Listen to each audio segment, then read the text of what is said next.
Good evening.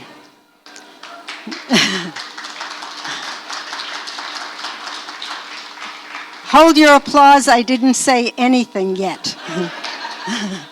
Good evening, my name is Phyllis Leffler, and on behalf of the Albemarle Charlottesville Historical Society, I welcome you to our 2026 annual program. This is a really exciting time for us at ACHS. I'd like to share with you for just a couple of minutes some of the firsts that we have launched.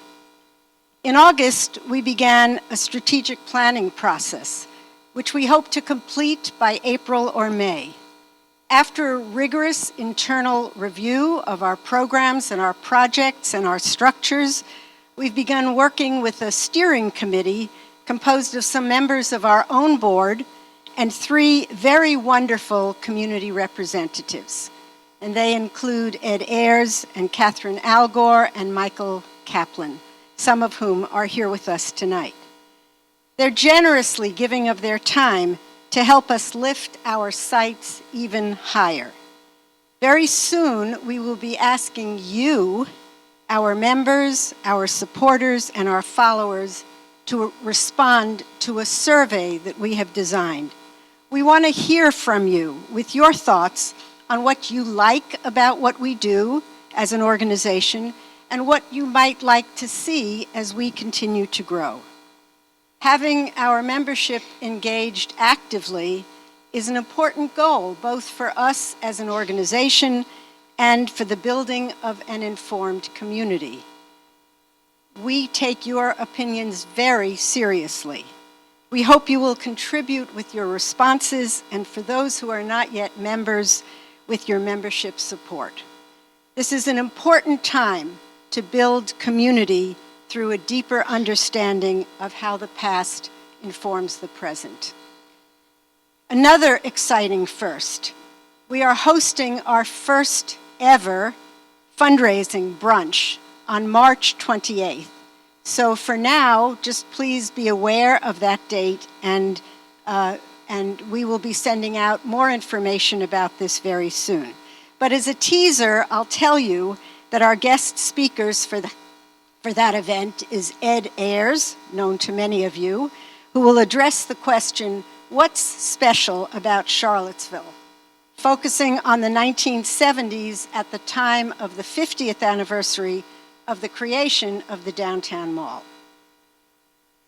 Before I welcome our guest speakers, I'd like to call upon our amazing executive director, Olivia Brown, who has been with us just since last April. She will share some information with you about 2 other firsts. Thank you all for being here.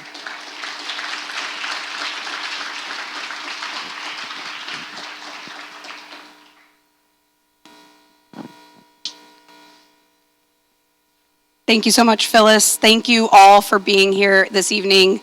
As Phyllis said, my name is Olivia Brown. I am the Executive Director of the Albemarle Charlottesville Historical Society, a role I've been in since this past April of 2025. My first year in this role has so far been full of growth for our organization, with our first ever strategic planning process underway, our fundraising event upcoming. We are truly entering a new phase, one we enter with excitement and enthusiasm. I have the honor of sharing a few pieces of news with you all as well. At the end of 2025, we went into our annual fundraising campaign to raise important funding for us to continue into 2026. An anonymous donor pledged $50,000 to ACHS in matching funds to meet our end of year campaign, and I'm excited to share that not only did we meet, but we far exceeded our goals.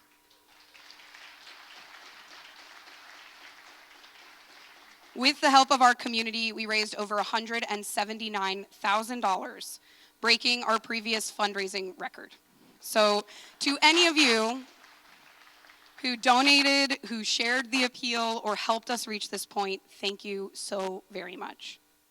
January 1st marks the beginning of many things for us, as we've said, including a new membership and sponsorship program as well.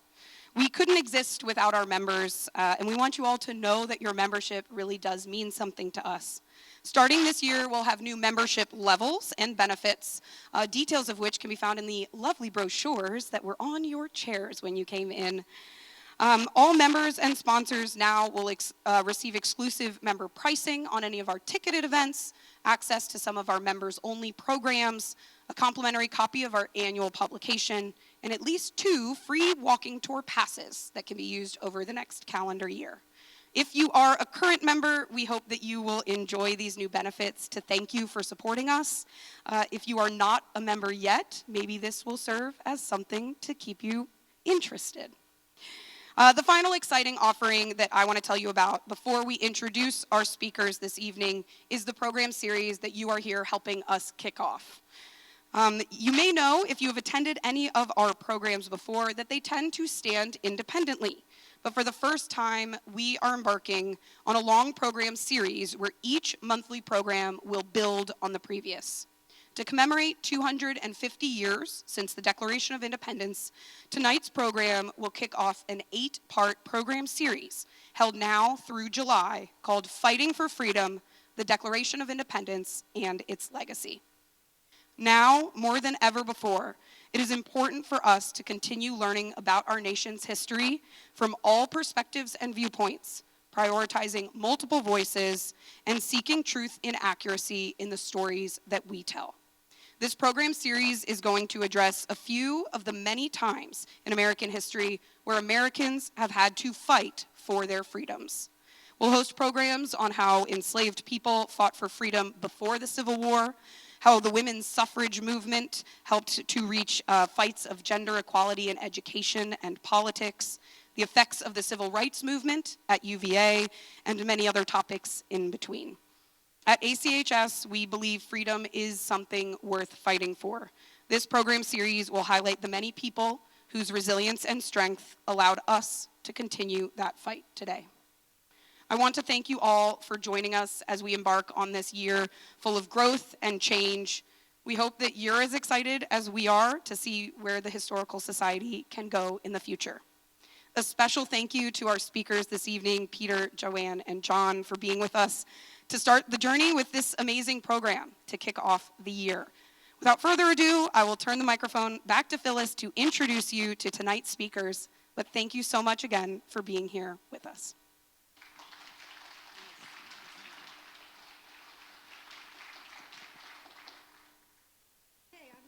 I'm going to invite our speakers up to the platform here so you can actually look at them as I introduce them.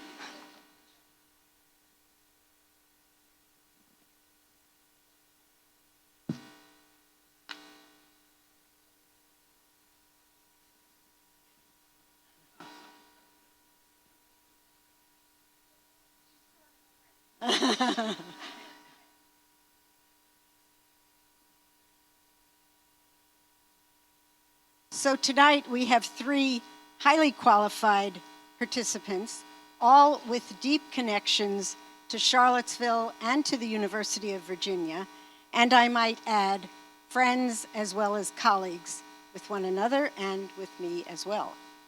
So first is Peter Onuf. Want to let them see who you are, Pete? Thank you.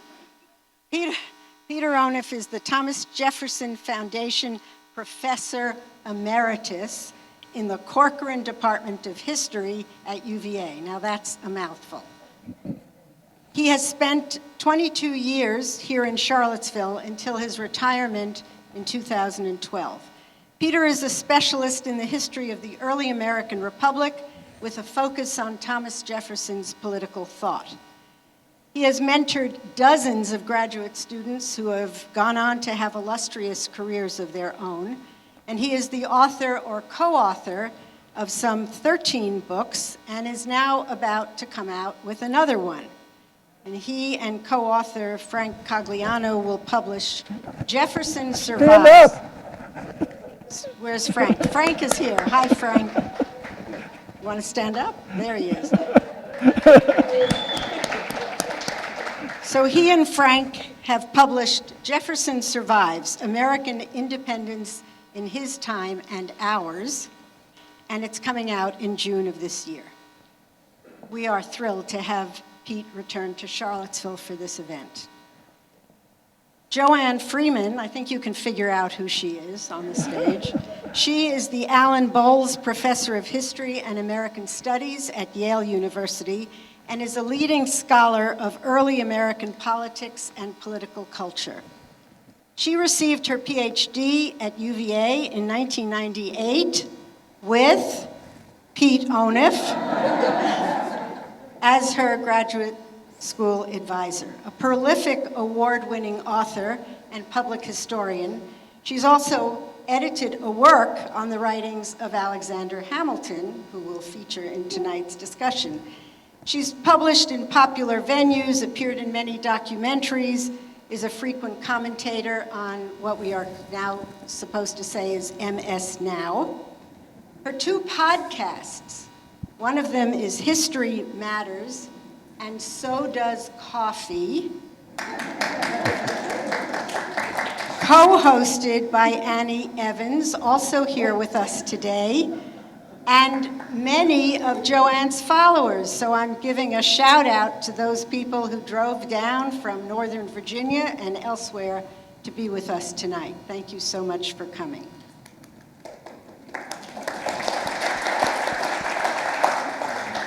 Joanne also has a weekly conversation podcast with Heather Cox Richardson called What the Heck Just Happened? And that has connected her to tens of thousands of listeners. And within the last few days, Joanne began another podcast called Some Thoughts for Those Who Can't Sleep, which she does late at night and has already over 1,000 subscribers. You can connect to all of these wonderful podcasts through her YouTube channel. And of course, I would be remiss if I didn't add that both Pete and Joanne were involved in the radio program Backstory, which many of you will remember, produced right here in Charlottesville by Virginia Humanities. Finally, John Ragosta, our moderator tonight, is a historian, a lawyer, and, can I say, a beekeeper? Yeah. He too did his PhD work under the guidance of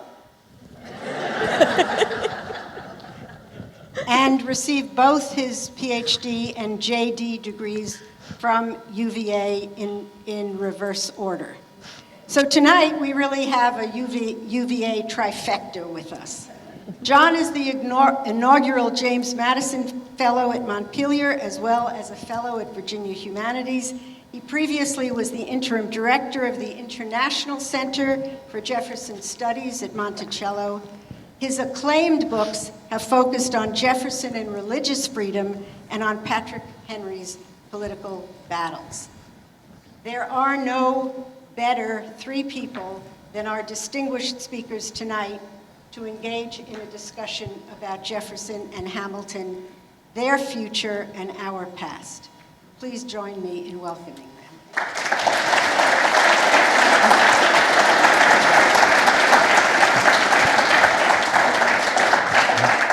Well, thank you all. Thank you, Phyllis. Thank you, Olivia, for having us. And thank all of you for coming. It is a somewhat difficult time in our nation in many respects.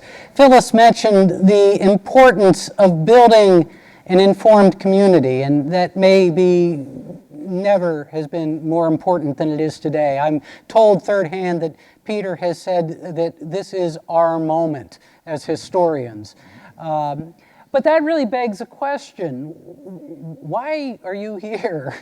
And why do we really care what historians have to say? If this is a difficult time in our nation, and if there are many issues that we face, why is it and that we as Americans uniquely turn to history and turn to our historians? And Peter and Joanne were kind enough to ask me to start with the question of why I thought historians were relevant or how I grappled with that issue. And it is an issue that I think historians grapple with. I worry about it. I worry whether spending my time in the 18th century and dealing with the founders, with Jefferson and Henry and Hamilton and others, whether I contribute to what Peter again refers to as a fetish that we Americans have with our founders. But I was asked several weeks ago to assist some historians in Ohio in putting together some material for high school teachers about the Charlie Kirk Heritage Act.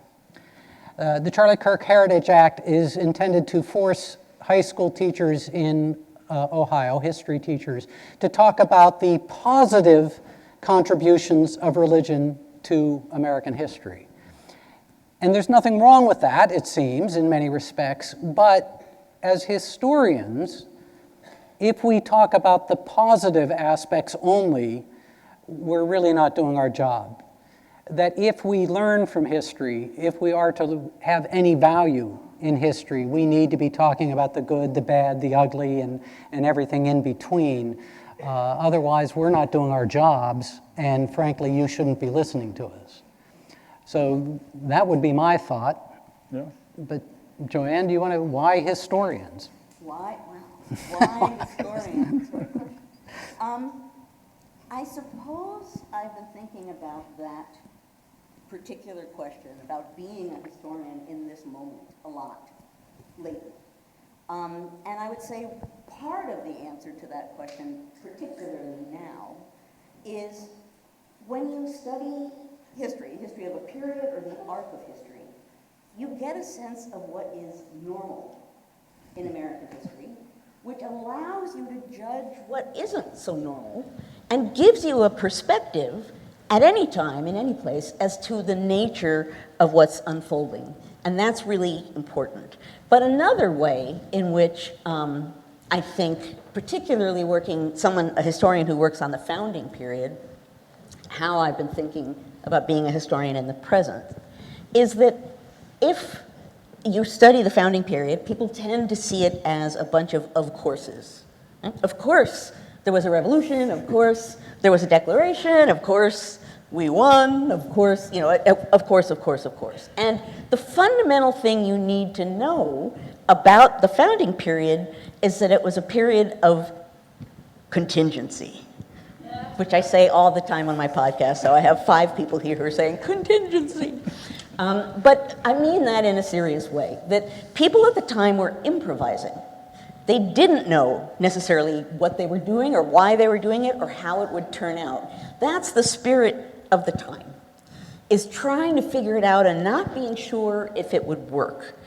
And that understanding of the origin of this nation is a way to not take for granted, as I think we often do, the fact that everything is set in place and everything goes as it should always go. Not necessarily true. So the importance of contingency, even in a period that we hold so sacrosanct as the founding period, that's a really important thing to own, and to own it intellectually and to own it emotionally. Yeah, I think that's an excellent point, Joanne. It does seem fixed in the past. It happened. But I think historians have had, in our moment, John, we've had a kind of awakening to the significance of what we're doing. And I think the big challenge was historically, historians, at least the way I was trained many, many years ago, we worked within a broad consensus. That is, the thing I think we all believed in, and you're all practically my age, I can see, so you might have believed in this too, even lefty oppositionists, hippies, radicals believed in progress. They believed there was a better tomorrow, that it was somehow in the cards. Yes, there have been setbacks in American history, but the progress has been forward. We take 2 steps forward, there's 1 back. That serves us the purposes of having designated villains that we can blame for the failure to continue that progress. And I think there was an innocence in all that. When I started studying history, I thought it was interesting. I enjoyed it. And I didn't want to harm anybody. We just did something that just added incrementally to the stock of knowledge, and there's something good in and of itself. Even in that idea of contributing to knowledge, there is implicitly a notion of progress. That as we add something, well, we know, and Joanne knows, history does not repeat itself. That cliche is one that's supposed to always just go study it, it's fine, do it, but it doesn't make any difference. Well, I think Joanne has pointed to the thing that I hope we can talk about tonight, which is how uncertain the outcome of the revolution was. How these two men that are going to feature in our comments, much different from each other, often in conflict with each other, were part of a moment of radical uncertainty. They called it an experiment. And experiments can fail. The idea that they could succeed, and they barely did, and they only did because of contingencies, such as the support of the French, despite the many things that divided Americans. I guess the way I'd like to leave it to say, there's been a shock of recognition for me and lots of people in my profession who've spent their lives doing revisionist history, revising complacent consensus generalizations about how wonderful we are. And now we see a moment, we are approaching a time in which we are facing the same kind of radical contingency that the revolutionaries faced. It may seem hyperbolic to some of you, but maybe not. I think we're facing an existential crisis. With that idea of an existential crisis, does American history have to end up happily? Every nation imagines itself to be immortal. It never dies. We die for it, but it survives. Well, that's something to believe in. Patriots embrace that idea. But is it impossible? Didn't the Republic fall apart during the Civil War? Hasn't union among Americans always been a problem? Our crisis is not their crisis. We're not repeating their crisis. But if we honor people like Hamilton and Jefferson, it's because in their own imperfect, fumbling way, they grappled with these problems. They're not perfect, and particularly Hamilton.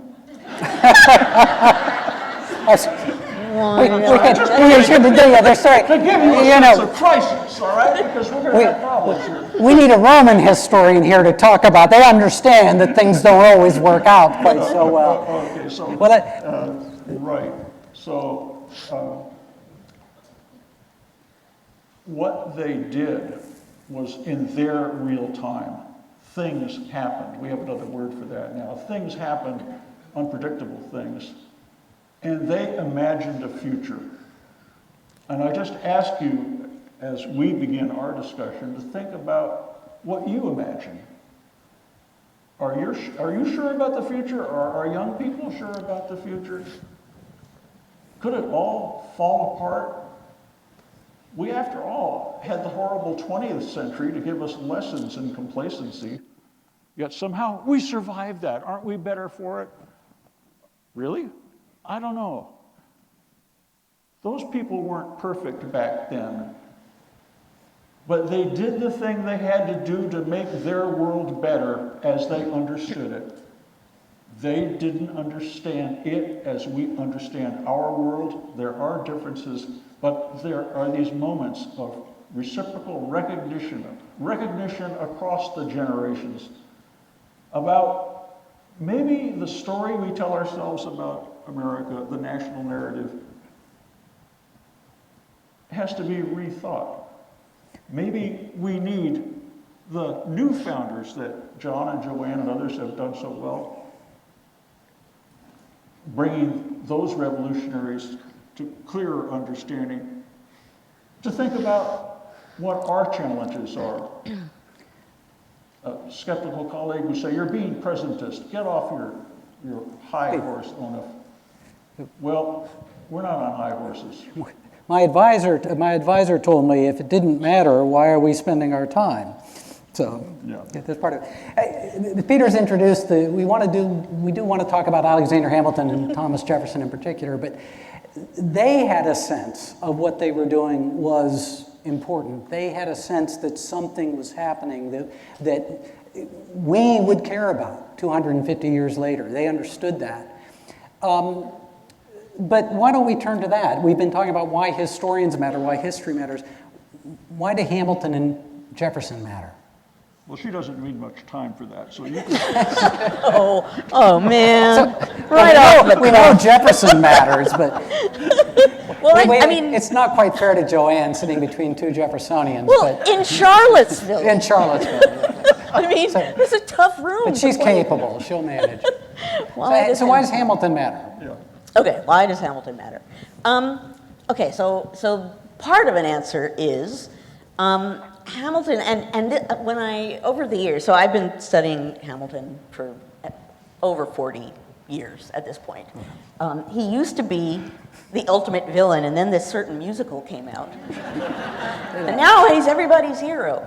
But before the musical came out, he wasn't really well known at all. I used to give a lot of lectures saying, there's this other founder that you need to know about. His name is Hamilton. You may have never heard of him before. And one of the things he did is a very non-sexy thing. He was a brilliant administrator. Now that sounds intensely boring, but what that means is he was someone who came into a new nation that didn't have the structures in place, didn't have financial structures, didn't have national institutions, was really, along with the word experiment, starting from scratch. And he was actually the perfect person to be in that position at that moment. He came into place and said, okay, well, gosh, we don't really have credit as a nation. We don't really, where does our money come from? How does it go? The money from the revolution, how do we pay that back? It was chaos.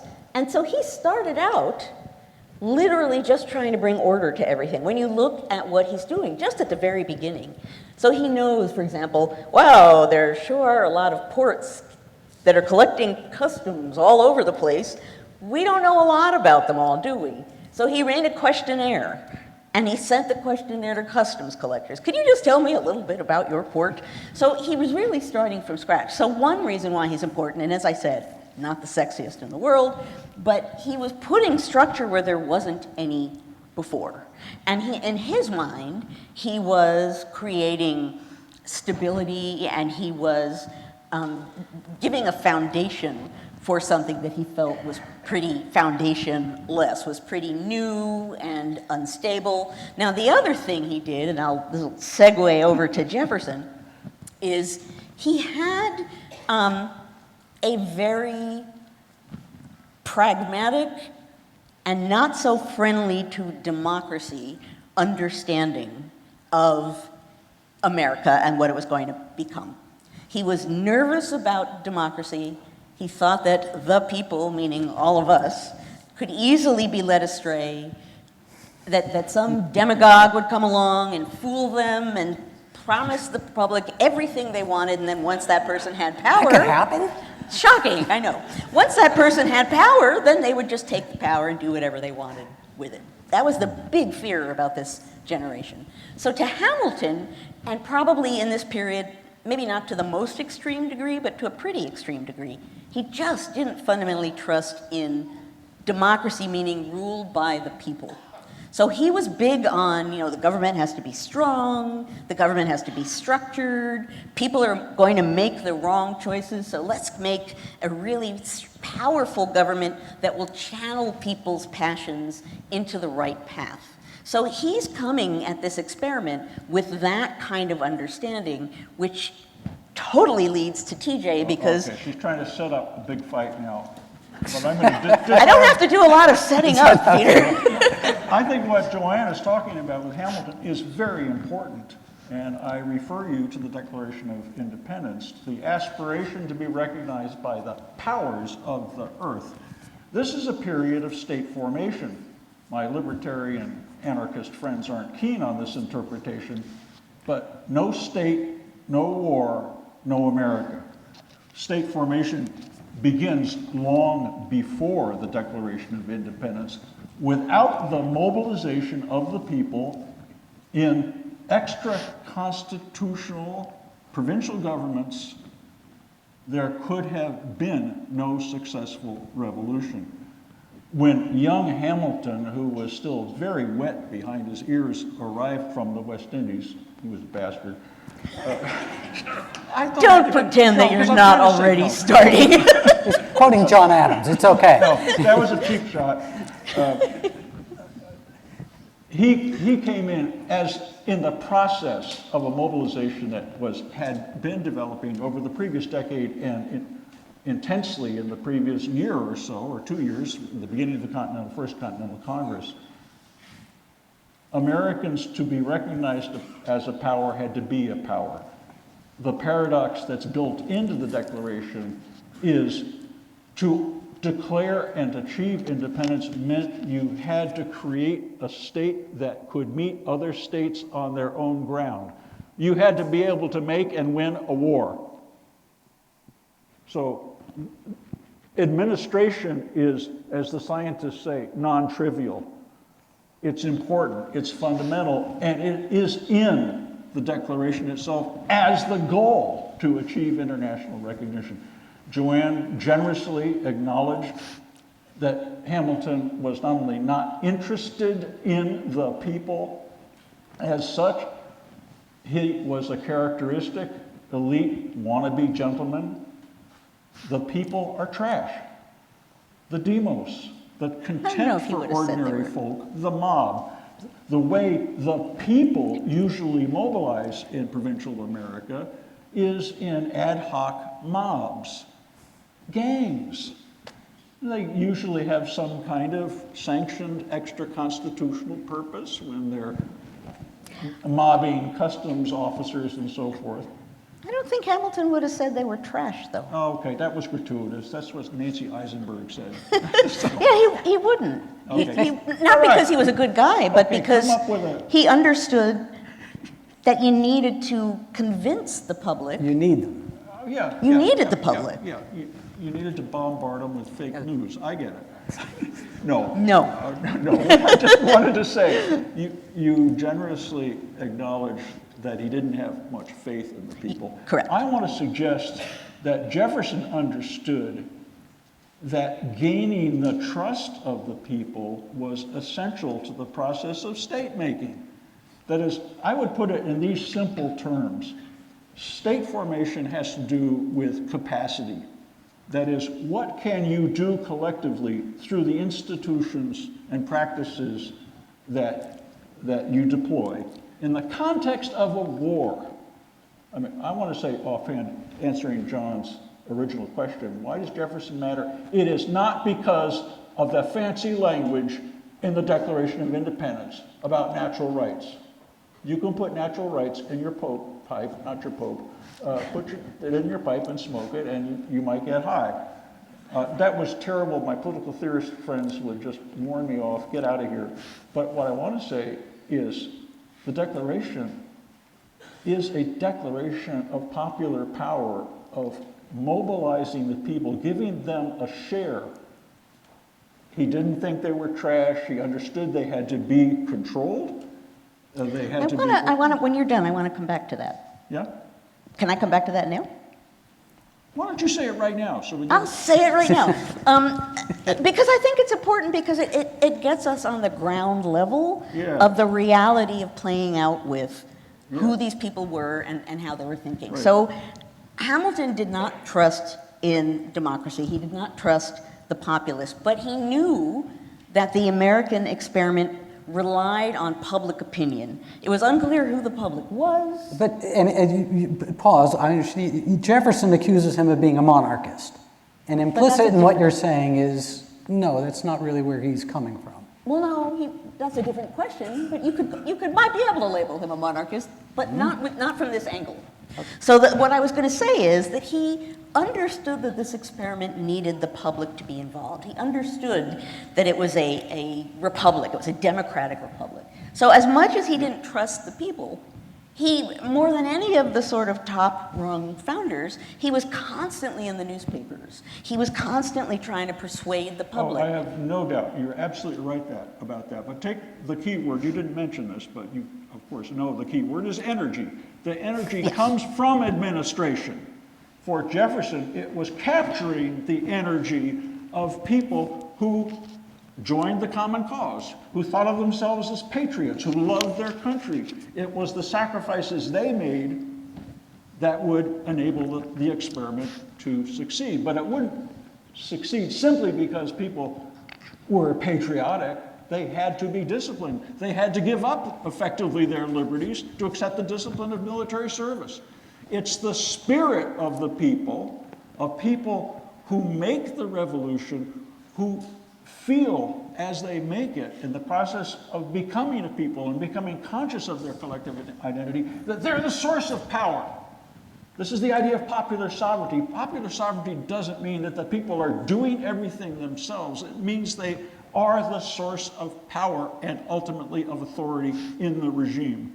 I think these are complementary perspectives. Energetic administration, the spirit of the people. In a way, this is what Hamilton in his own way was trying to induce: compliance in the regime, the, let's say, unsure about the spontaneous spirit, fearful maybe that it could get out of control. He's more thinking top down. He gets down, and that's where he does the work. I agree, we're on the ground level right now, and I think both of us are emphasizing in a way that I think is relevant to us now. It comes down to us, just as it came down to them. Which at they that all time. know. Yes. Which they all know. And that's scary for all of them. I mean, so they're addressing that in different ways, but they all understand that this public, that they're not sure who it is or how to get public opinion. I mean, it's comical. When you see people in this time period, they all know a republic is grounded on public opinion. How do we know it? So these guys, they sit in taverns and listen. Like, maybe this will tell me public opinion. Or they meander around near courthouses. Or there's a guy from South Carolina who takes off his great jacket and goes around the sort of backcountry in South Carolina, kind of just listening and looking to see which newspapers people are reading. And then says, okay, now I know public opinion. And in one case in Virginia, when James Madison, Washington sends him off and says, go figure out public opinion, actually comes back and reports, like, this is what I think public opinion is. Jefferson and others say, what public? Which public was that? What public did you address? So that's a big question. It's hugely important. How are they attempting to use that? Because don't Jefferson and Hamilton take a different approach? Madison, his 1792 essays, talks about we have to have public opinion. If we're going to have a republic, the public has to be with us. Otherwise, the republic can't operate. But you had started a few minutes ago, before we got off, with Hamilton is trying to control the newspapers. He's trying to control the media to some extent. Well, no, he's just contributing to it a lot. Okay, so but he wants that part of the conversation. He wants to be doing. Jefferson does too, but he wants Madison to do it for him. Correct, but Hamilton, he didn't want to control it, but he actually, this is in the context of where we are now, very comical. He wanted the idea to be out there that the public agreed with him. So he would write essays for all of the newspapers with different pseudonyms, and then the public in all the newspapers agrees with him. It's the manufacturer of fake news. So he knew the public opinion is important. I think we can get a little deeper on all this. This has been pretty low concept so far. I'll give you a high concept, and that is the Republican, I mean the Jeffersonian conception of the old regime. That is the old regime in America as well as in Europe. And that is monarchy. Monarchy is hierarchy. It means it's all top down. It's on a vertical axis. And what it functionally is, institutions of governance dominated by the ruling class are making war against everybody else. That image of no kings that's come up recently for some reason refers to that patriot conception of the problem of their world was the illegitimacy of despotic authority claiming legitimacy through birth. Kings, nobles, and priests. Jefferson's phrase, the kings, nobles, and priests. Yeah. But then I want Joanne, Hamilton is not a king, nor a noble, nor a priest. No. I won't say what he is, Peter did. How does he grapple with the problem of kings? Because as you intimated, he's not quite as opposed to kings, nobles, and priests. No, well, he certainly believes that in any practical circumstance that countries need elite people, wealthy people, well-born people to buy into the experiment. They're important. And he also believed, and by buy into, he meant like intellectually and also like, here's some money, I'm investing in it. But he did also believe in a general way. He said, famously, at the Constitutional Convention that the British government was the finest government on the face of the earth. Because of how it was structured, because the king had the authority, and it was clear where the chain of command was. So even when he died, a close friend of his trying to figure out the eulogy was grappling with this, right? Many called him a monarchist because he didn't do anything to make Washington into a king, for example.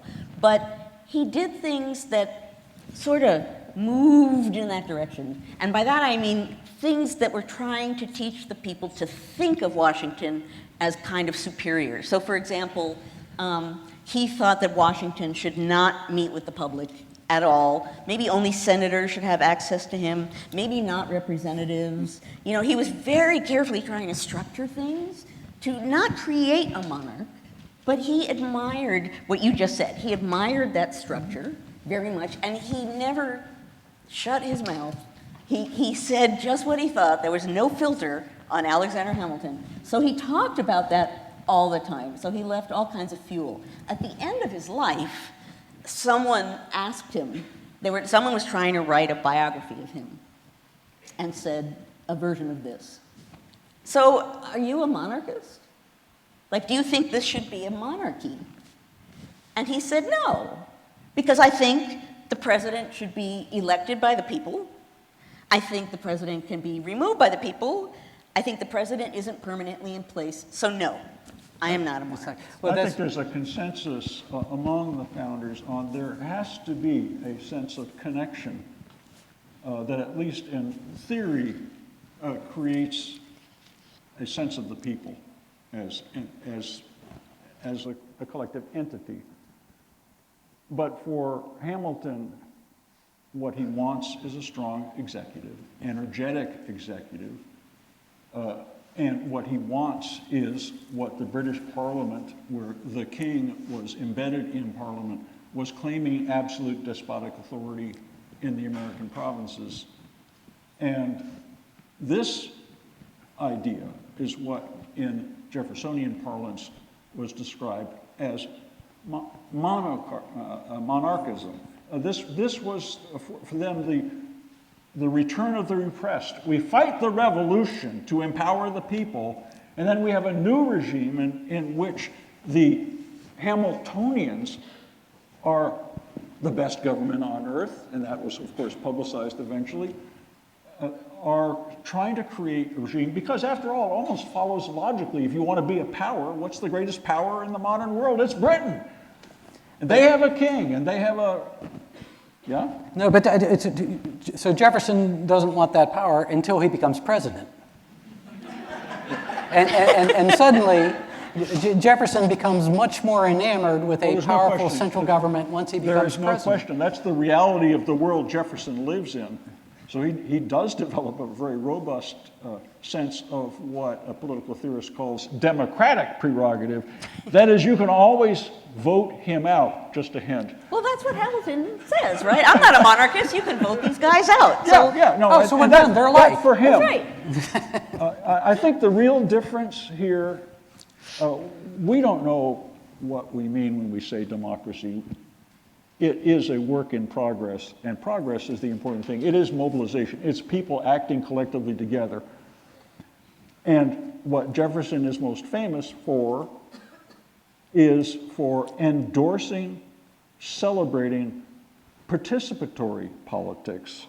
That is not a citizenry which will know its place and do its duty, or just turn out for elections and then go home and live with it. Instead, even though all people in the Revolutionary period thought parties were bad, the only way to do what Jefferson and Madison wanted to do, to sustain a popular presence in politics, was to create a kind of party that is an opposition party that was the real government in exile, you might say.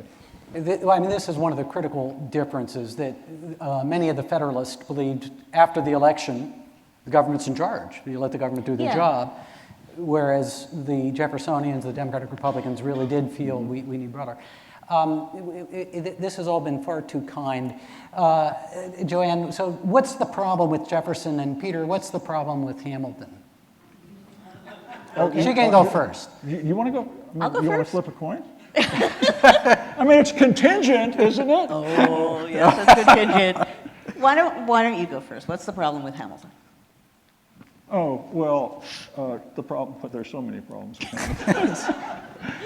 No, look, I have a lot of admiration for the guy. Well, what's I think- Jefferson's idea of the Yeah, problem okay. with Hamilton? I I said, think no, my- nice. I want to know what the problem The is. problem with Hamilton is he does not believe in the people, and therefore the idea of progress is not in the forefront of his thinking. He thinks there's better and worse administration, but he thinks he wants to keep what he's got and he wants it to work better. Admirable goals, absolutely essential to the business of governance in the early American Federal Republic.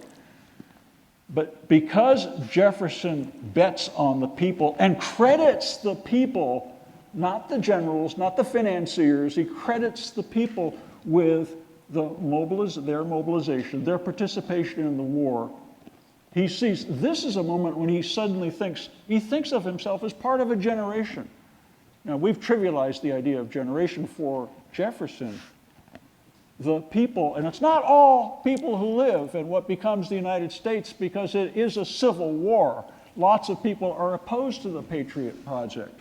But those people who sign on and sacrifice everything so that a new governments in the state at the federal level can be created. For Jefferson, that's the magic thing about democracy. The people can make themselves, by virtue of participating in the war and dedicating their lives to its success, they can make themselves into a people, and then they can remake themselves in the future. Every generation, he says, in a famous or infamous letter to James Madison in 1789, every generation is like an independent nation with respect to the predecessors and its successors. And what he's suggesting is that this isn't a once-off. We create it, we energize it, we make it work, and then the rest is, well, it's predestined. It's going to work out. America was born to be the land of the free, to be the greatest place on earth, to be great. And Jefferson says, America can be what Americans make it generation after generation. All right? I mean, I think that's... That's the faith in the people, but you've teed up, I want to hear from Joanne, the problem with Hamilton's Jefferson. not Problem there. with Jefferson. And because he's teed it up with the 1789 letter about the generation, which of course is batshit crazy, but you can... But wow. No, this is an old person's skull because he's not understanding anything. Do you know my feeling, anybody out there? I don't think my hearing aids are. I was thinking the 19 years, we're going to get rid of all the laws and all the constitutions. Yeah, it was 18 years and 8 months. Yeah, Right, no, and that would have been bonkers to. Yeah, no, but let me- no, the especially lawyer's Hamilton. about to make fun of this Right, but let notion of me- generational sovereignty. But let me address. let her say the Hamilton. Oh, no, I'm fighting I with said her he now. teed it up. You did. So Don't let what it are degenerate. Hamilton's? What are Hamilton's? Why does he dislike Jefferson? What are the Yeah, things, yeah, the yeah. issues he has with him? Okay. Okay, So and lay it some on of me. them- I'm not going to take it personally. I don't know about that. I don't know if you've been demonstrating that, Peter. So and it has to do with democracy, Yeah. right? He thinks, there's actually a wonderful letter. So I don't know if you folks have found Founders Online, which is a database through the National Archives, has all of the letters, word searchable. It's amazing. So you can go there and find the letter I'm talking about that's written in 1800 about this really pressing election of 1800 when Jefferson is a contender and Hamilton's talking about whether Jefferson should be president or Aaron Burr was tied with him, right? So, wow, we can get a good boo going for Burr. Anyway, so people are asking him, who do you think should be president? And Hamilton writes this amazing letter. When I teach it, I read a paragraph. He says, okay, I'm not an apologist for Jefferson. I will acknowledge he panders to the people. He cares too much what they think about him. He doesn't understand executive power. He doesn't understand trade. He doesn't trust merchants. And it's this huge paragraph about all of the ways in which Jefferson is not fit to hold that office. But then he says, But he's not Burr. he's not Burr. He's not Burr. He's not That's Burr. enough. But one of the weaknesses ends up being a strength. He says, Jefferson cares so much what the public thinks about him, he'll never do something really bad. No. That is fascinating to me. So that's like democracy against itself, right? I trust him more because the people will rein him in. He won't do something so bad that the people will turn on him. Well, the people will rein him in another way. It's his reputation going forward for those future generations.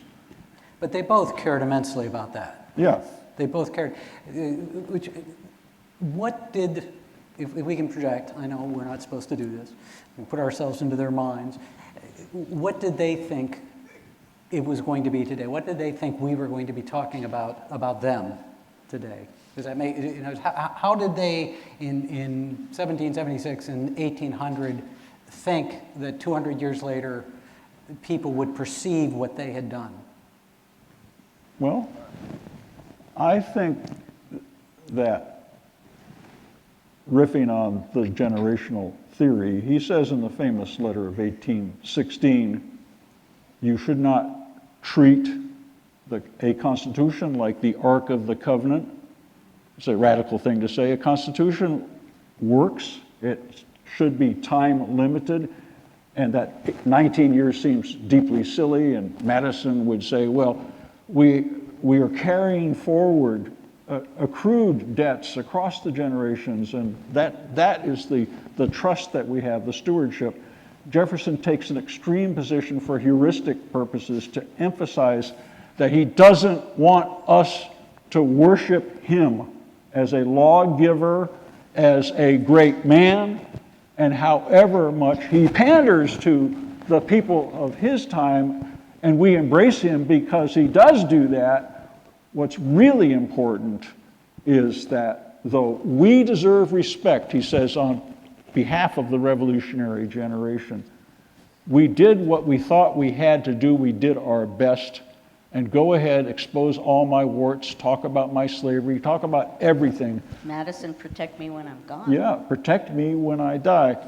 But what he wants to be remembered for, the honor that Jefferson would expect, the way to honor Jefferson would be to do what the revolutionary generation did in its time, because things change. The costume or the clothing that you wore as a young man or a boy is not going to fit you when you're a big, fat, continental country, to put it in those semi-organic personal terms. the clothing will no longer fit, and it's up to us to recraft the clothing, to retailor it, to make it fit. Now, does that have to happen every 19 years? No, but there has to be some dynamism in the system that makes that possible. So that we don't go around talking about the greatness of an America that we're destroying, that we don't go around channeling original intentions. I'll tell you, the original intention of the revolutionaries was not to make an independent country, all right? So much for original intentions. What matters, what are your intentions for tomorrow? I want to add If you're to going to that. go after original intent, I'm going to have to put on my lawyer's I hat. want and we're to gonna have to have an add argument. to that. But let's Hamilton. We want to hear from Hamilton. And I want to throw in a little tiny bit of John Adams because he addresses that precisely. So John Adams, in his old age, so Jefferson and Adams live long enough that people are constantly, strangers are writing them and basically saying, tell us about the founding, tell us about the founding. And John Adams writes a series of letters, and in one way or another, they all say, we had no idea what we were doing. We made mistakes. We made mistakes at every battle. It was all, he says, I watched people sign the Declaration of Independence, and there were a lot of people whose facial expression showed they were not happy about signing the document. And he says, I appreciate that you honor your fathers. I get that. But if you think the founding period is the golden best, then the United States is all downhill from there, and that is not what people should believe. So I love that because Adams just lays it on the line. Now, as far as Hamilton goes, he has two kind of conflicted beliefs. So on the one hand, he cares about the future, and I should say, he dies in a duel, so he doesn't get to think about this a whole lot, right? He dies in his 40s. Newspapers, when you died in a duel, dueling was illegal, so newspapers wouldn't say died in a duel. They would say, died suddenly. So he died suddenly. So on the one hand, Although it took a day or so for him to it die. did Suddenly. take a whole day. He cared about the classical idea of fame, meaning fame as someone who did great deeds for his country. He wanted that kind of immortal classical fame. So in that sense, he is thinking about the future. But I think pretty much throughout his life, he did not think the American experiment would work. And in one way or another, over and over and over again, he says, essentially, I'm going to do everything I can do to make this work, but at core, I don't think it's strong enough. And actually, when you look at the last statements he writes when he's preparing to go out and fight the duel that kills him, he explains why, he says, I don't like dueling, I have a lot of reasons I want to live, et cetera, et cetera, et cetera. And then there's a final paragraph that says, so you might ask, why am I going to fight a duel? And he answers that by saying, essentially, because there is going to be a big crisis in the nation's future. And I want to be a person who can be there and will be trusted and respected to be there in that moment and help the nation. And what he doesn't say, but what he means is, if I don't fight the duel, I will not be respected. So thinking ahead to what he assumes there's going to be a big crisis, because again and again and again, there's an amazing document he writes that no one ever knows because it's a memo to himself. About 10 days after the Constitutional Convention, he, like very lawyerly, sits down and writes a document. What do I think is going to happen next? And on the one hand, he says, well, okay, maybe it'll go well. You know, I mean, Washington probably going to be president, and that would be good.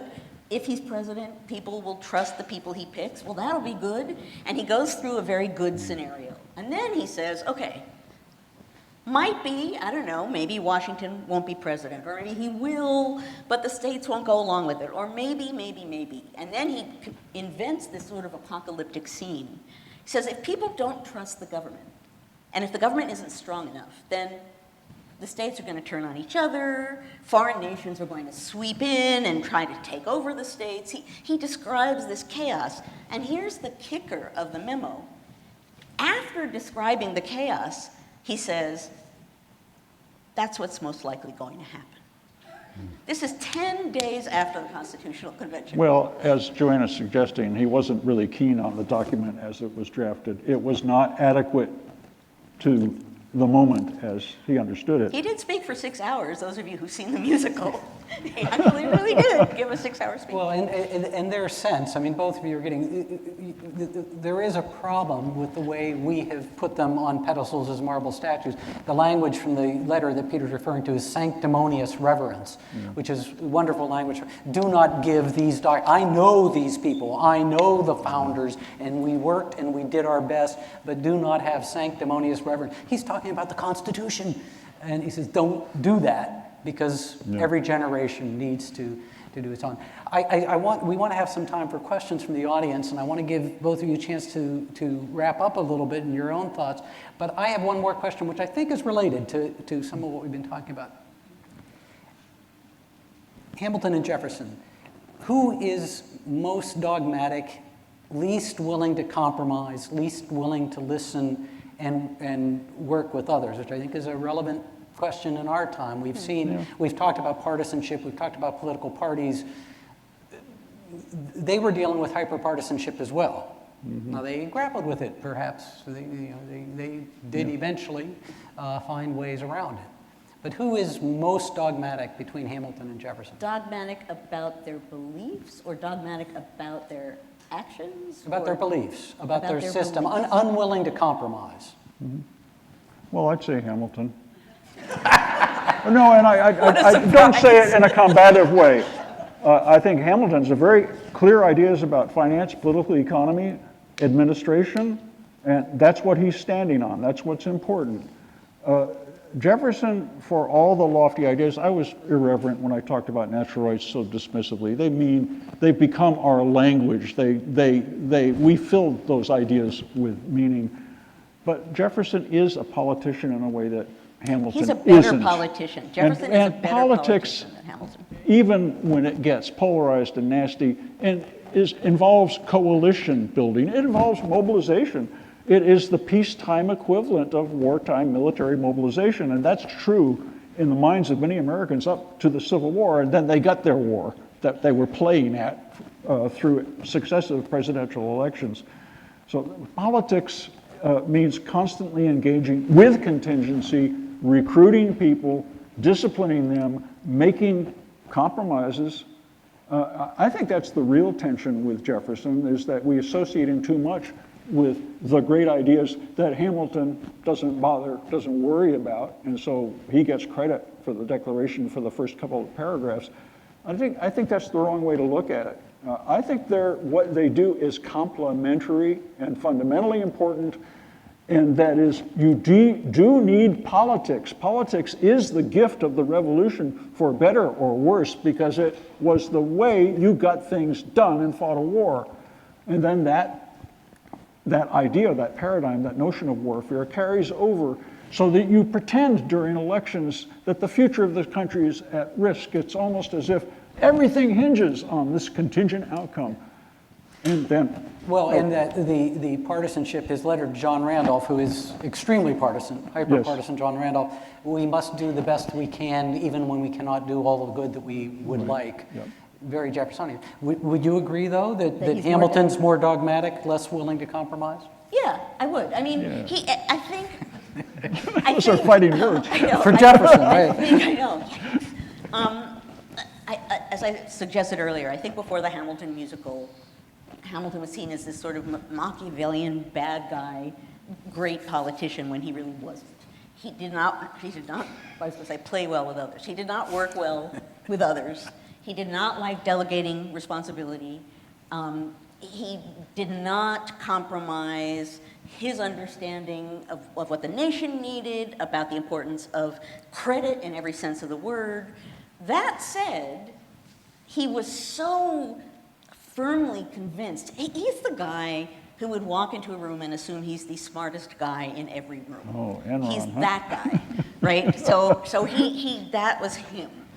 But he was so firmly convinced in his plans and his principles being right that he actually would be willing to compromise to preserve what he thought needed to happen. So he, in that sense, he is engaging in politics, but he's not compromising the sort of fundamental big idea that he has. Yeah, and I don't mean to suggest that Jefferson wasn't sincere in the way he came to embrace ideas that suddenly became self-evident to him during the war, that the people mattered in the way they mattered.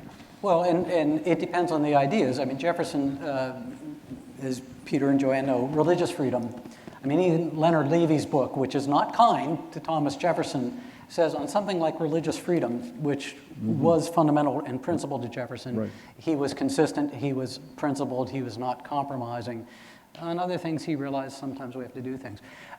So we do want to turn to some questions. I have one or two final thoughts, but give you a chance to final thoughts. Peter? No, I want to say, I want to thank you and Joanne. You are wonderful people and great historians, and it's a lot of fun to be up here with you. And I think our divergent approaches do work well together. And I'd like to, my conclusion would be to think about the larger problems of the founding in terms of statecraft and mobilization and capacity and legitimacy. I think we find a place for, it was a generation after all, and Hamilton was part of that generation. And I think this could be a common ground.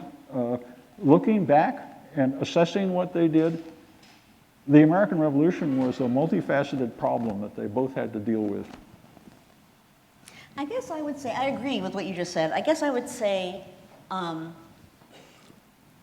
distinctive thing about the founding, and this would be true of both guys and a lot of other guys and gals and everybody else, they thought constantly about posterity. Whatever they did, they knew they were setting precedents. They constantly thought about posterity in a way that people don't, and politicians don't nowadays. And in thinking about posterity, they were, in a sense, being practical, right? Thinking ahead, thinking about what was to come, and understanding that what they were doing was important. It was important not in a, as we both said before, not in a, oh my gosh, they're golden founders on pedestals, but in a, okay, we just tried this experiment. It's a new kind of thing in the world. This hasn't existed before. It may not work. Go read the first paragraph of the first Federalist essay, where Hamilton says, essentially, that we are potentially here deciding for all time if people are capable of coming together and creating a government based on debate and compromise, or if governments and nations will forever be dependent on accident and force. They understood that. And Thomas Paine, we are creating a world anew. Yeah. I think to some extent what Peter and Joanne are saying was the thought, and it's, I did not come up with this, I wish I had, is that in many respects today, with all of the difficulties, with the passage of 250 years, we live in a Hamiltonian nation with a Jeffersonian soul. I don't know who came up with the phrase, but a Hamiltonian nation in that the government has to work. You have to have an economic system. You have to have the debt. You have to have all of those systems. And yet we aspire, we can't help but aspire to those principles that Jefferson articulates so fabulously in the Declaration and the statute and with respect to education. But we do want Let to hear... the people speak. Let the people speak. We do want to hear some questions from you.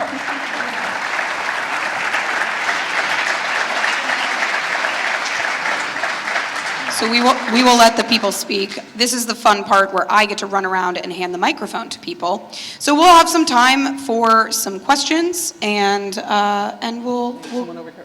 Great.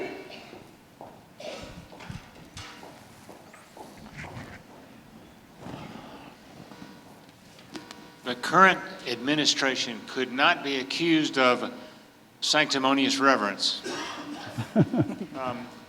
Do you see what's going on today in the country as dissolution or ferment? Is it possible for us to reinvent America? Go ahead. Is it possible to reinvent America? Reinvent America. I think we are professionally committed to the idea that anything can happen. There are constraints, there are limits. In good ways and bad ways. Yeah. I would say, related to that, I think it's really important right now for people to envision what they want next. What kind of America do they want next? What do we want?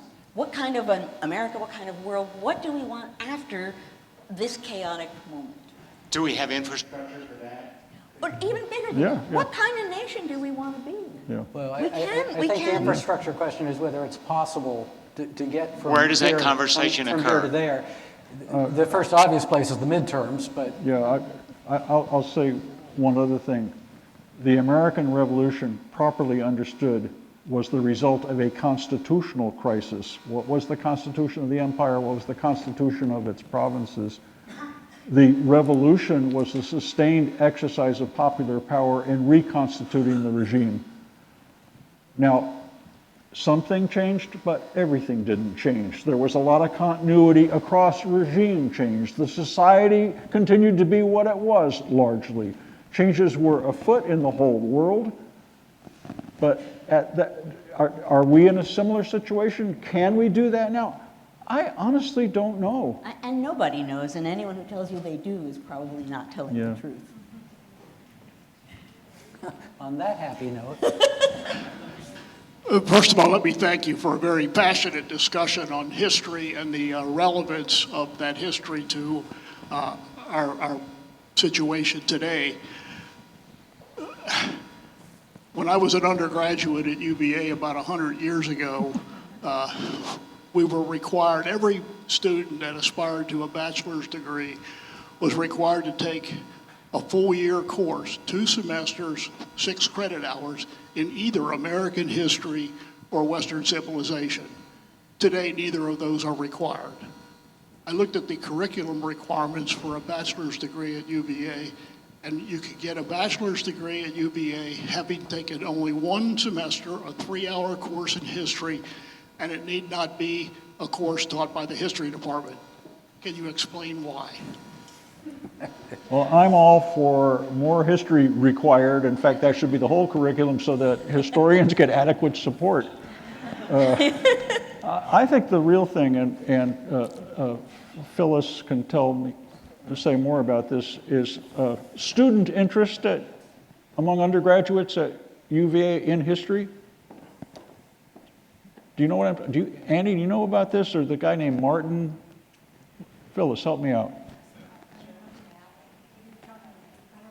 Whether there's a lot of student interest. Undergraduate interest in history, and this guy who's organizing events, and hundreds of people come, and they're not history majors. But I will say in Virginia, and in most states, everyone is required to take at least 1 U.S. history course to graduate high school. And everybody doesn't go to college. In Virginia, they take a full year of the first half and second half, so they get 2 years in middle school and a full course in high school. And Virginia is way ahead than most states. but I think what we would all agree, we would love to have more history classes, we'd love to have more civics classes, both at the high school and at the college level.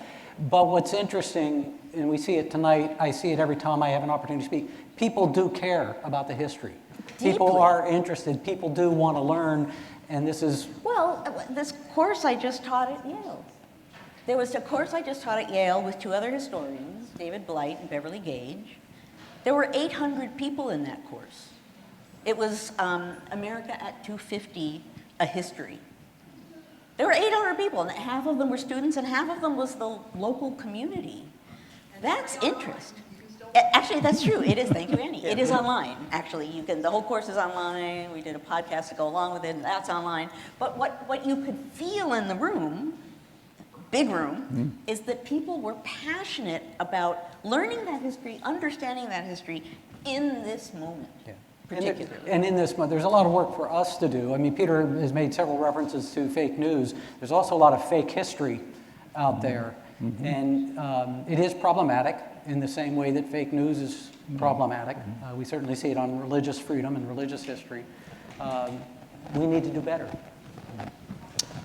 Hi. Getting back to Hamilton and Jefferson. I think a lot can be gleaned from, I was incredibly impressed with what President Jefferson had inscribed on his tombstone and in the order in which he saw he wanted to be remembered. Does Hamilton have any tombstone history left to tell what he was about and how he wanted to be remembered. He did not have the time to ponder that, right? I mean, died suddenly.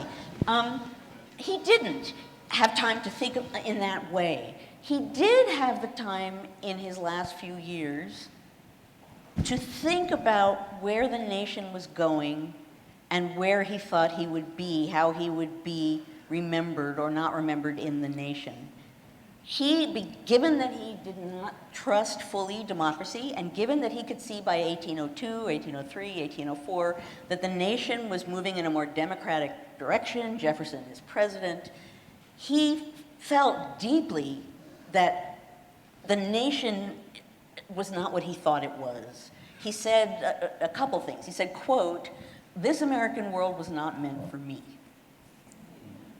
That he didn't understand where the country was going, didn't understand sort of where his place would be.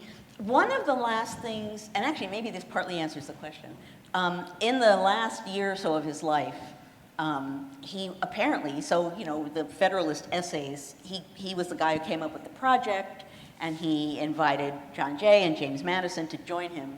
Apparently, in his last year or so, he was going to do another thing like that, it's not that widely known, about American government, about what he thought about American government. And he had already asked one or two people, like maybe you would want to write an essay. So I think probably he was reconstituting himself as a kind of maybe a thinker who was going to warn or teach people about government and what American government was and should be. But I think he really never felt fully like an American.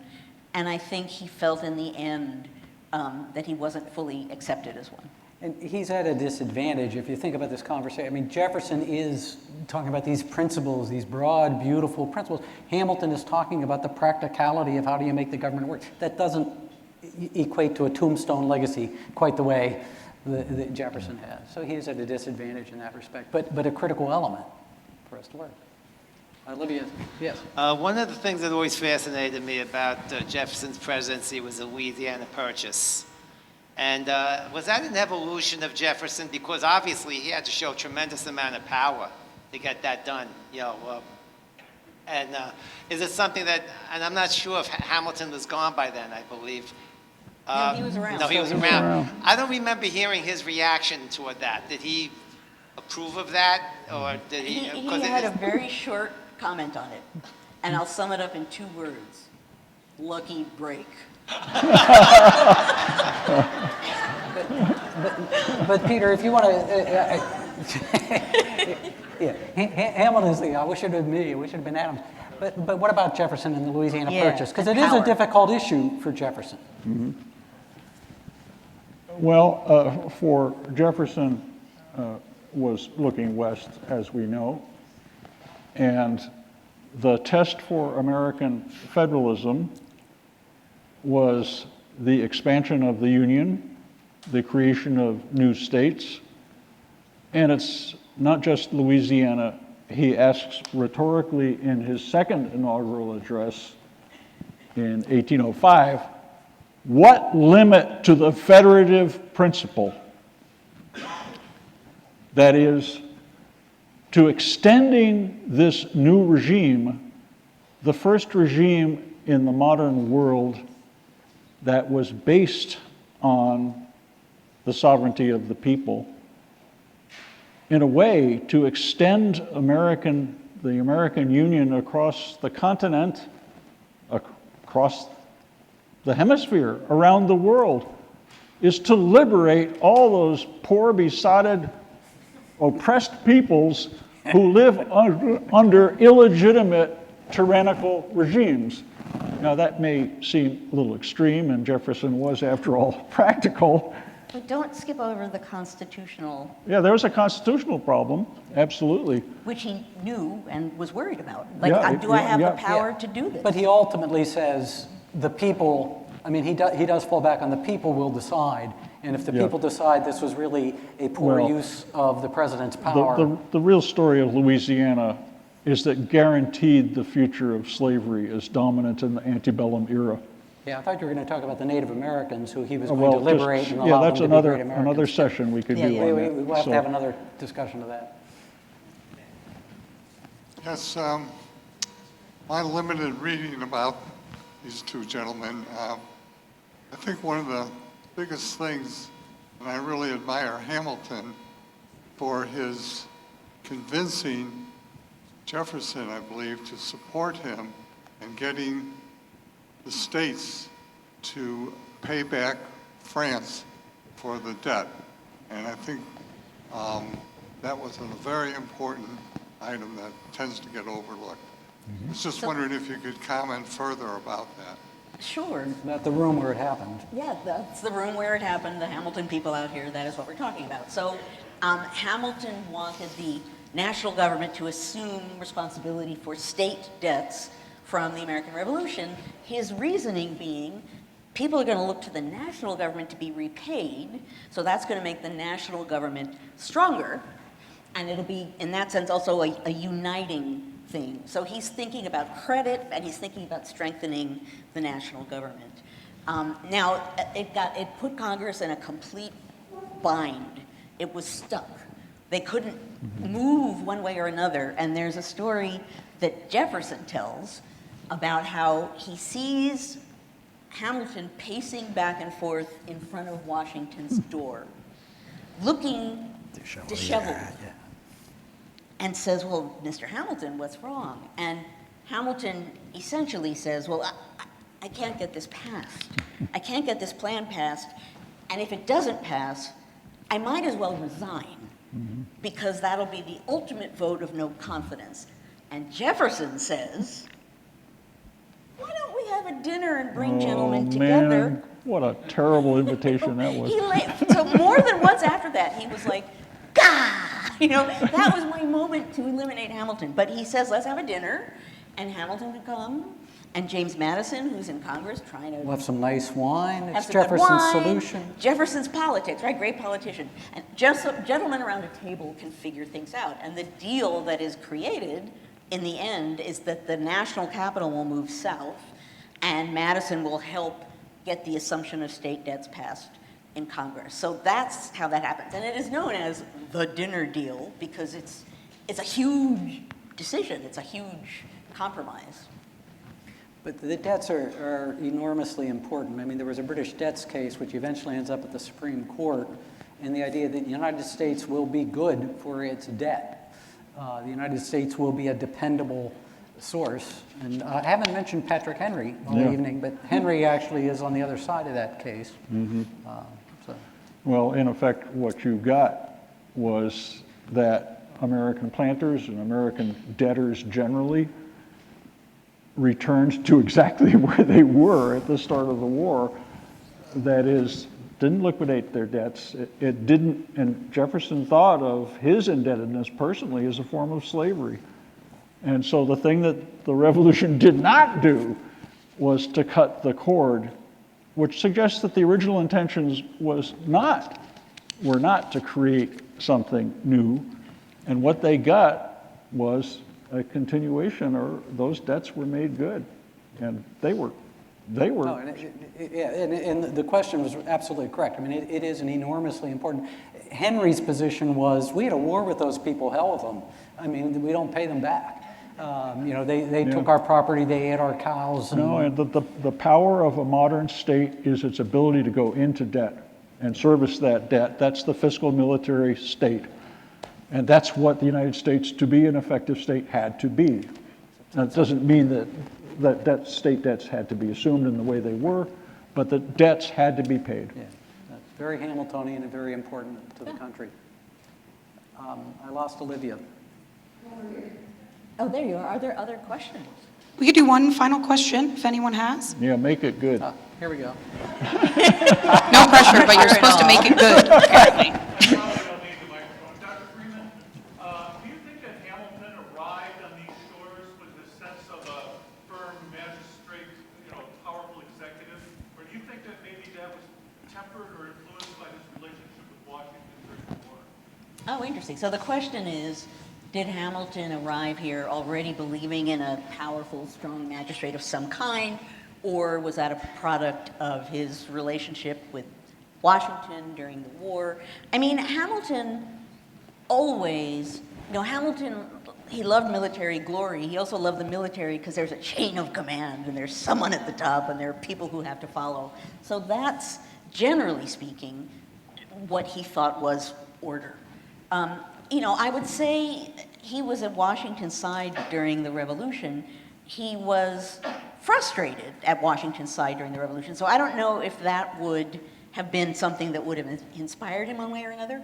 When he came to North America, he was, more than anything else, he got involved in the spirit. You used the word spirit before. He was very involved in the spirit of that moment and in the idea of rights and in the idea of a tyrannical leader taking away rights. So in that sense, no matter how much he might have been sympathetic sometimes to the idea of a king, he very much was part of the revolutionary fervor, that there was a tyrannical king taking over. When the Constitution was being written and they were debating what the heck to do about the president, there was a discussion, maybe there should be a presidential council and not one man, because maybe we should never trust one person with that much power. So maybe we should have 2 or 3 people, and then the power would be distributed. They decided against that idea because the idea was, well, if one man is responsible, he won't do something really horrible because he alone, no, of course not. He alone will be responsible. Whereas with the council, they can hide behind each other. That was the king idea too. That's right. That theory might not be so good. So I would say he believed in order. He believed in physical order. He believed in command in a sense. But I would say his idea of America's national executive was probably, in his mind, modeled on king minus some stuff. Implicit in the question, there is a very close correlation between Revolutionary War military officers and Federalists in the constitutional debate. Because if you had been an officer in the military during the war, you understood that the lack of government power, the lack of central control, almost destroyed the whole experiment. So Daniel Morgan, Henry Knox, all of the big officers became Federalists. But I think Hamilton does have other things going on. But we are going to run late, and Belvedere is going to be annoyed, so we were going to let... That was perfect timing. So if you could all join me in just another hand for our speakers. Thank you all so much for being here. Thank you all so much for being here. What a better gift to give 3 historians who probably have libraries far too large already. I'm going to give a lovely thank you to you all, just a couple books. Why not? These books are mostly picture books, believe it or not. We have some books of local folks who we have paintings and photos of, and I hope that you will enjoy these. One made by the Historical Society ourselves.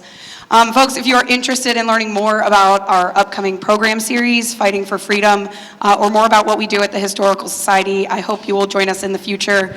Thank you again for being here tonight, and stay brave with the snow that is coming. Get home safely. Thank you so much for being here.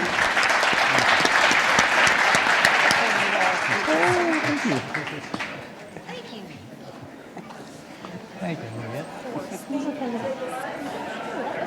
I hope it was fun for them. I think everybody had a great time. Cool, that's the important part. Let's get you unmiked so you don't have to worry about those. All right. Well, with you two, it's